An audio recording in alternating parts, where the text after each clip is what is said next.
gyebuvuddeko essomero lino erya Kasaka SS lyagwamu ekikangabwa ekimotoka ekika kya sino bwe yalemererwa omugoba waayo n'eyingira essomero lino okkakkana ng'abayizi bana bafudde so nga n'abalala bangi balumizibwa.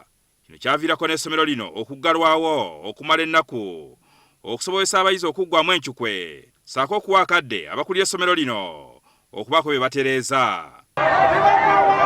Kati olwaleero akulira ekibiina kya NUP Robert Kyagulanyi Ssentamu akyaddeko ku ssomero lino okukubagiza abeeno n'okulaba embeera abayizi gye balimu mu kiseera kino. Ono ng'ayogerako eri abayizi abasaasidde olw'ebyo ebyaliwo kyokka n'abagumya obutaggwamu maanyi bagende mu maaso n'emisomo. Okuyimirira awamu n'essomero lyaffe n'abantu b'ewaffe wano tuli Kasaka Secondary School awaagwa enjega emotoka bwe yajja negoya abaana baffe negoya n'essomero. Nze nakulira wano nasomerawo Kasaka so wano waka kyali kya nnaku nnyo bwe kyabeererawo saali mu ggwanga tewaliwo emirimu egyali ginkutte weewaawo nakiikirirwa MP w'ekitundu naye mbadde nnyina okujja ng'omwana w'oku kitundu nange nyimirire wamu nabo ate tulabe engeri gye tusobola okuyambagana okuzzaawo essomero lyaffe n'okubudaabuda abaana. Ono alambudde ne familya zaabo abaakosebwa olw'ekikangabwa kino era emukuzo ye ya Evelyn Namagembe e Kasaka.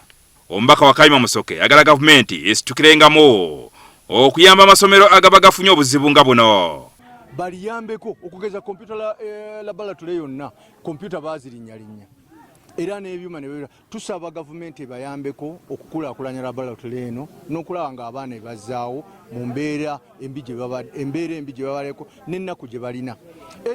Abakulira essomero n'abayizi boogedde embeera gye balimu kati. Tuwulira essanyu lingi nnyo olw'okuba Bobi waffe azze okutulambulako n'okutukulisa enjego tuli basanyufu nnyo. Nze kati embeera egenda edda mu nteeko ng'era bwe mulaba abaana baakomawo tusoma tufuna counselling tubawa counselling beetaaga counselling not only them even the teachers. Kyagulanyi n'abakulembeze bano oluvannyuma bagguddewo ofiisi y'ekibiina kino e Gomba. Kyagulanyi asabye abeeno okwewala okutya mu kusoomoozebwa kw'ebyobufuzi okuliwo kati mu ggwanga. Maaso e Kenya mubiraba, ebigenda maaso e Nigeria mubiraba, ebigenda maaso e South Africa mubiraba. Kati mubeere nga mwekolamu omulimu yonna gye muli nammwe mujja kulabira bwe mulaba nga kikutte temutuulanga.